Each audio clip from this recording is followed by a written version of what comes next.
Hi guys, welcome to my YouTube channel. और आज मैं आपको एक नया कोरियन ड्रामा जिसका नाम है a gentleman and young lady, जिसके एपिसोड सेकंड तक की हिंदी एक्सप्लेनेशन मैंने आपको लास्ट वीडियो में बता दी थी। तो यहाँ पर इस वीडियो में मैं आपको एपिसोड थर्ड और फोर्थ की हिंदी एक्सप्लेनेशन बताऊंगी। तो चलो अपनी वीडियो स्टार्ट करते हैं। तो लास्ट वीडियो में मैंने बताया था कि जो पार्क डैन डैन है वो ली यंग संग के घर जाती है, जहां पर उसे टीचर की नौकरी के इंटरव्यू देना था। अब यहाँ पर जो गुकी है उसी ने पार्क डैन डैन को या ली यंग संग के घर भेजा था, क्योंकि यहाँ पर जो ली यंग संग है उसने ही क्योंकि जो उसकी बेस्ट फ्रेंड है उससे कहा था कि वो कोई ऐसी टीचर को ढूंढे जो उनकी तीनों बच्चों को अच्छे से टीच कर सके एज अ मदर।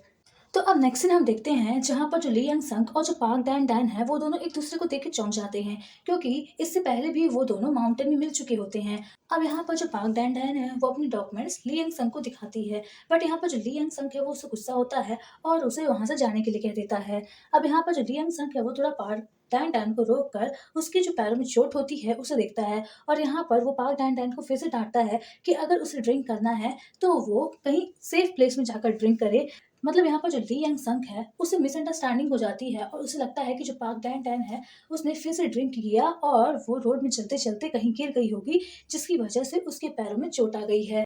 अब यहाँ पर जो पार्क डैन डैन है वो ली यंग संग की इस मिसअंडरस्टैंडिंग को दूर करने की कोशिश करती है, मतलब समझाने की कोशिश करती है कि ऐसा कुछ भी नहीं है, बट यहाँ पर जो ली यंग संग है वो उसकी बात सुनने के लिए तैयार नहीं होता है। अब नेक्स्ट सीन हम देखते हैं सारा का, जहाँ पर वो सी जोंग को, जो कि ली यंग संग का सबसे छोटा बेटा है, उसे स्कूल से घर ले आ रही होती है। और तभी वहां पर एक लेडी और मिलती है जिसका नाम होता है जेसिका ली, जो कि ओकालैंड यूनिवर्सिटी से ग्रेजुएटेड है और वो इंग्लिश में बहुत ही अच्छी है, मतलब उसे एक्सपीरियंस होता है स्कूल में इंग्लिश पढ़ाने का। अब यहाँ पर वो भी टीचर की जॉब के लिए इंटरव्यू देने आई होती है। तो नेक्स्ट हम देखते हैं, जहाँ पर जो ली यंग संग है उसे जेसिका ली ठीक लगती है बच्चों की टीचर के लिए हायर करने के लिए। अब तभी वहां पर सारा आ जाती है और यहाँ पर सारा ली यंग संग को मंथली बजट दिखाती है, मतलब नेक्स्ट मंथ कितना खर्चा हुआ उसके बारे में बताती है। अब यहाँ पर जो सारा है वो ली यंग संग से पूछने की कोशिश करती है कि उसने टीचर के लिए किसको हायर किया। अब यहाँ पर जो ली यंग संग है वो कहता है कि जेसिका ली ठीक है,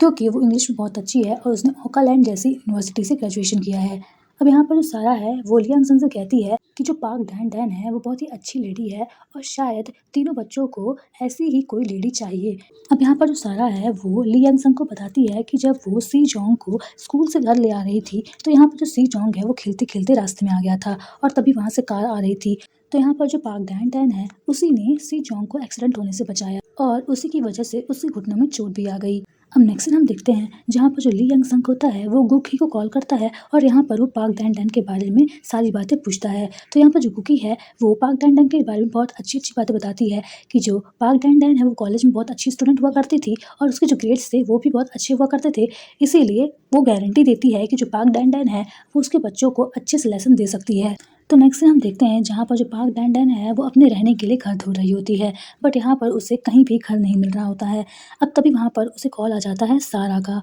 और यहाँ पर जो सारा है वो पार्क डैन डैन को बताती है कि ली यंग संग ने उसे टीचर के लिए चुन लिया है।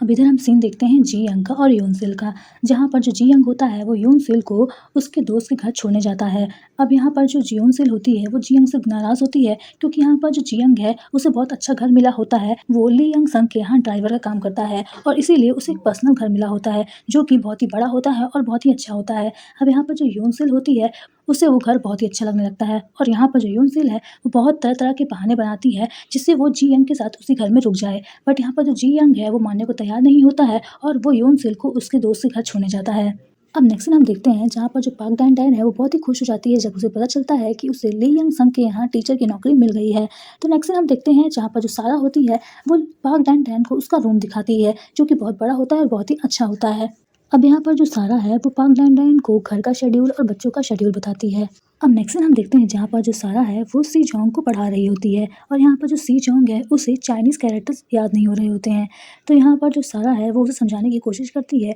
कि जब वो बड़ा होगा तो उसे अपनी फादर की कंपनी संभालनी होगी और इसीलिए उसे हर ऑब्स्टिकल्स को पार करना होगा। अब नेक्स्ट हम देखते हैं, जहाँ पर जो पार्क डैन डैन है वो सारा से सी जोंग के बारे में बात करती है कि जो सी जोंग है वो अभी 7 साल का बच्चा है और वो अभी स्कूल जाता है, इसके बाद वो पियानो क्लासेस जाता है और उसे इंग्लिश क्लास भी ज्वाइन करनी होती है और उसके बाद उसे सेल्फ स्टडी भी करनी होती है। तो ये सब एक छोटे बच्चे के लिए बहुत हो जाता है, तो क्या वो उसे कुछ रिलीफ नहीं दे सकती है। अब यहाँ पर जो सारा है वो पार्क डैन डैन कहती है कि जो सी जोंग है उसे बड़े होकर अपने फादर की पूरी जिम्मेदारी संभालनी है और इसीलिए सी जॉन्ग को अभी से ही इस तरह रेस करना होगा। नेक्स्ट हम देखते हैं जेनी का, जहाँ पर जो उसकी क्लासमेट्स होती हैं, मतलब जो उसकी स्कूल की लड़कियां होती हैं, वो उसकी रैगिंग कर रही होती हैं। मतलब यहाँ पर वो उससे पैसे मांग रही होती हैं और अगर जेनी पैसे नहीं देती है तो उसको मारती हैं। अब नेक्स्ट हम देखते हैं जहाँ पर जो जेनी है वो घर लेट आती है, तो यहाँ पर जो ली यंग संग होता है वो जेनी को डांटने लगता है कि आखिर वो रात तक कहाँ थी। अब यहाँ पर जो जेनी है वो अपने फादर से रूडली बात करती है और अपने कमरे में चल जाती है। बट यहाँ पर जो पाक डैन डैन है वो उसके कपड़ों में नोटिस करती है, मतलब उसके कपड़ों में मिट्टी लगी होती है। तो नेक्स्ट हम देखते हैं जहाँ पर जो पाक डैन डैन है वो जेनी के रूम में जाती है और वहाँ जाकर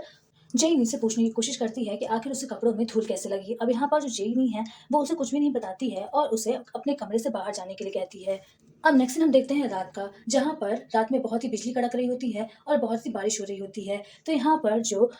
सी जोंग होता है, जो कि एक सबसे छोटा बच्चा होता है, वो बहुत ही डर जाता है बिजली के कारण और इसीलिए वो हॉल में रोने लगता है। अब इधर जो पाक डैन डैन होती है वो भी सो रही होती है और वो सी जोंग की रोने की आवाज़ सुनकर उठ जाती है। तो नेक्स्ट हम देखते हैं जहाँ पर जो पाक डैन डैन है, जब वो हॉल पे जाती है तो वहाँ पर सी जोंग बिजली कड़कने के कारण उसकी आवाज़ से डरकर वहाँ पर रो रहा होता है। तो नेक्स्ट हम देखते हैं जहाँ पर जो पाक डैन डैन है वो सी जोंग को अपने रूम ले जाती है और वहाँ जाकर उसे सुला देती है। अब इधर जो लियांग जंग है वो अपने बच्चों को देखने के लिए उनके रूम में जा रहा होता है। तो सबसे पहले वो सी जोंग के रूम में जाता है, जहाँ पर वो उसे नहीं पाता है। तो यहाँ पर वो घर के सभी सदस्य से पूछने की कोशिश करता है कि आखिर सी जोंग कहाँ गया। अब यहाँ पर वो पूरे घर में उसे ढूंढता है बट यहाँ पर सी जोंग नहीं मिलता है। अब इधर जो लियांग जंग है वो अपनी मेड से पाक डैन डैन के रूम में चेक करने के लिए कहता है। तो नेक्स्ट हम देखते हैं जहाँ पर जो घर की मेड होती है वो पाक डैन डैन के रूम में जाती है और वहाँ पर वो सी जोंग और पाक डैन डैन को एक साथ सोते हुए देखती है। अब यहाँ पर जो लियांग जंग होता है वो पाक डैन डैन के ऊपर बहुत ही गुस्सा हो जाता है और उसे कहता है कि उसे एटलीस्ट बता देना चाहिए कि सी जोंग उसके साथ सो रहा है।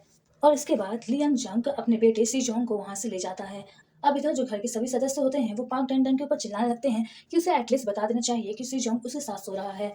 अब नेक्स्ट हम देखते हैं जी यंग का, जहाँ पर वो अपने कमरे में रात में सो रहा होता है और तभी उसे आवाज़ सुनाई देती है यूनसिल की। अब यहाँ पर जो जी यंग है जब वो बाहर जाता है तो वहाँ पर यूनसिल बारिश में भीग रही होती है। अब यहाँ पर जो जी यंग है वो यूनसिल को डांटता है कि फिर उसे वो वापस यहाँ पर क्यों आई। तो यहाँ पर जो यूनसिल है वो बताती है कि जो उसकी फ्रेंड है जिससे उसने डिवोर्स ले लिया था वो मैन फिर से आ गया है और इसीलिए जो उसकी फ्रेंड है और जो मैन है, मतलब जो उसका हस्बैंड है, वो दोनों एक साथ फिर से रहने लगे हैं अपने बच्चों के साथ। इसीलिए अब उसकी कोई भी जगह वहाँ पर नहीं है। अब यहाँ पर जो जियंग है वो यूनसिल को घर के अंदर ले जाता है। तो नेक्स्ट हम देखते हैं जहाँ पर जो यूनसिल है वो जियंग से कहती है कि अब वो उसे छोड़कर कहीं नहीं जाएगी जब तक उसे नया घर नहीं मिल जाता है। अब यहाँ पर जो जियंग है वो यूनसिल की बात से मान जाता है और अब यहाँ पर जो यूनसिल है वो जियंग के साथ छुप कर उस घर में रहने लगती है। तो नेक्स्ट हम देखते हैं वैंग डाइरैन का, जहाँ पर वो अपनी बेटी जिसका नाम होता है सीरियन उसे घर जाती है। अब यहाँ पर जो सीरियन का बॉयफ्रेंड होता है जिसका नाम होता है डाइबा, वो भी सीरियन के साथ उसी घर में रह रहा होता है। तो यहाँ पर जो सीरियन है वो अपने बॉयफ्रेंड मतलब डाइबा से एल्वीरा में छुपने के लिए कहती है। अब यहाँ पर जो वैंग डाइरैन है वो सोफे पे आदमी के कपड़े देख लेती है और यहाँ पर उसे पक्का विश्वास हो जाता है कि सीरियन के अलावा उसके घर में और कोई आदमी भी रह रहा है और इसीलिए वो पूरे घर की तलाशी लेने लगती है। अब इधर जो डेई बम होता है जो कि अलमीरा में छुपा होता है वो अचानक से अलमीरा से बाहर निकल जाता है और यहाँ पर जो वैंग डाइरन है वो डेई बम को देख लेती है। अब यहाँ पर जो डेई बम है वो वैंग डाइरन से बचने के लिए अपने बाथिंग क्लोथ्स में ही घर से बाहर निकल जाता है। अब यहाँ पर जो वैंग डाइरन है वो डेई बम को पकड़ने की कोशिश करती है और यहाँ पर वो अपने ड्राइवर जिसका नाम होता है जिया उसे डेई बम को पकड़ने के लिए कहती है। बट यहाँ पर जो डेई बम है वो भागते भागते बहुत दूर निकल जाता है और यहाँ पर जो जी यंग है वो उसे पकड़ नहीं पाता है। अब नेक्स्ट हम देखते हैं वैंग डाई रैन का, जहाँ पर वो सीरियन को डांट रही होती है और यहाँ पर वो जल्दी से ही सीरियन को मैरिज करने के लिए कहती है, जिससे जितने भी कंपनी के शेयर्स हैं वो सीरियन के पास हो जाएंगे और इससे जो सीरियन है उसके पास पैसे ही पैसे आ जाएंगे। तो मैंने आपको लास्ट वीडियो में बताया था कि जो यहाँ पर जो वैंग डाई रैन है वो ली यंग जग की स्टेप मदर है और यहाँ पर वो सिर्फ ली यंग जग की प्रॉपर्टी से प्यार करती है, मतलब सिर्फ पैसों से प्यार करती है, ना कि ली यंग जग से। और इसीलिए वो कंपनी के जितने भी शेयर्स हैं वो सीरियन को देना चाहती है, मतलब सीरियन के नाम में करना चाहती है, क्योंकि उसे लगता है कि जो उसका भाई है, मतलब सीरियन का भाई है, मतलब ली यंग जंग है, वो कंपनी के सारे शेयर्स अपने पास रख लेगा। इसीलिए जो वैंग डाई रैन है वो चाहती है कि जो उसकी बेटी है जिसका नाम सीरियन है वो किसी अमीर आदमी से शादी कर ले, जिसकी वजह से कंपनी के जितने आधे शेयर्स हैं वो उसके नाम में हो जाएंगे। अब नेक्स्ट हम देखते हैं जहाँ पर जो ली यंग जंग है वो सारा को डिनर के लिए इन्वाइट करता है। तो नेक्स्ट हम देखते हैं जहाँ पर सारा और ली यंग जंग दोनों डिनर कर रहे होते हैं और यहाँ पर जो ली यंग जंग है वो सारा को बोनस देता है और यहाँ पर वो सारा को शुक्रगुजार कहता है कि उसने उसकी फैमिली को 5 साल तक अच्छी तरह से हैंडल किया है और इसीलिए वो उसके काम के लिए उसे बोनस देना चाहता है। अब यहाँ पर जो सारा है उसे तो लगता है कि जो ली यंग जंग है वो उसमें इम्प्रेस हो गया है और उसे लाइक करता है, बट यहाँ पर ऐसा कुछ भी नहीं होता है। अब नेक्स्ट हम देखते हैं जहाँ पर जो सारा है वो अपनी मदर कीजा को ये सारा इंसिडेंट बताती है, और यहाँ पर जो सारा की मदर होती है जिसका नाम होता है कीजा, वो चाहती है कि जो सारा है वो ली यंग जंग को इम्प्रेस कर ले, क्योंकि यहाँ पर जो ली यंग जंग है वो एक रिच गाय है, और इसीलिए जो सारा की मदर है वो चाहती है कि सारा ली यंग जंग को इम्प्रेस कर ले और उसके साथ मैरिड कर ले, जिसकी वजह से जो ली यंग जंग की प्रॉपर्टी होगी वो सारा की भी हो जाएगी। और इधर जो कीजा की फ्रेंड होती है जिसका नाम होता है मिशुक, वो भी चाहती है कि जो उसकी सिस्टर है जिसका नाम है गुकी, वो भी ली यंग जंग के साथ शादी कर ले। अब नेक्स्ट हम देखते हैं मॉर्निंग का, जहाँ पर जो घर की मेड होती है जिसका नाम होता है योनजू, वो पाक डैन डैन से वैंग डाई रैन के ड्राइवर को खाना पहुंचाने के लिए कहती है, मतलब जी यंग को। अब यहाँ पर जो पाक डैन डैन है वो नहीं जानती है कि जो जी यंग है, मतलब जो उसका फादर है, वो उस घर में ड्राइवर का काम कर रहा है। तो अब नेक्स्ट हम देखते हैं जहाँ पर जो पाक डैन डैन है वो वैंग डाई रैन के ड्राइवर मतलब जी यंग के घर में खाना पहुंचाने जाती है, और यहाँ पर वो चौंक जाती है जब वो अपने फादर को वहाँ पर देखती है। और यहाँ पर जो योन सिल और जो जी यंग होते हैं वो दोनों भी पाक डैन डैन को देखकर चौंक जाते हैं। तो यहाँ पर दोनों को पता चलता है, मतलब जी यंग, योन सिल और पाक डैन डैन को पता चलता है कि जो उसका फादर है जी यंग, वो यहाँ पर ड्राइवर का काम कर रहा है। और यहाँ पर जो जी यंग है वो समझ जाता है कि जो पाक डैन डैन है, मतलब जो उसकी बेटी है, वो यहाँ पर काम कर रही है। अब यहाँ पर जो पाक डैन डैन है वो अपने फादर जी यंग से कहती है कि अगर ली यंग जंग की फैमिली जान गई कि यहाँ पर वो दोनों फादर और डॉटर हैं, तो ली यंग जंग उन दोनों को नौकरी से निकाल देगा। अब यहाँ पर जो पाक डैन है वो अपने फादर से कहती है कि उन दोनों में से किसी एक को नौकरी छोड़नी होगी। अब नेक्स्ट हम देखते हैं डे बम का, जहाँ पर वो अपनी गर्लफ्रेंड जिसका नाम होता है सीरियन, उससे घर से जाने की बात कहता है, और यहाँ पर वो सीरियन को विश्वास दिलाता है कि वो जल्दी बहुत अच्छी नौकरी ढूंढ लेगा और उसके बाद वो उसके साथ एक हैप्पी मैरिड लाइफ जिएगा।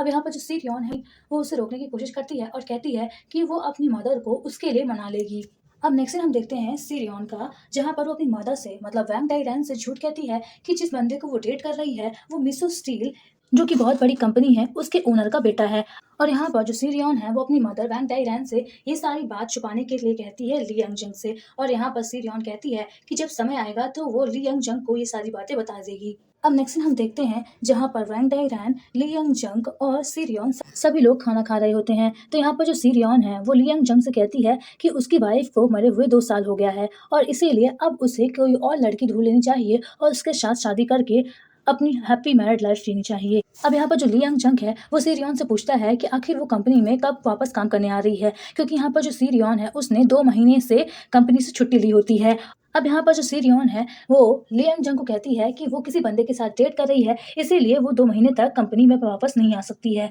अब यहाँ पर जो ली यंग जंग है वो सीरियन से कहता है कि अगर वो किसी को डेट कर रही है तो वो लड़का रिच होना चाहिए।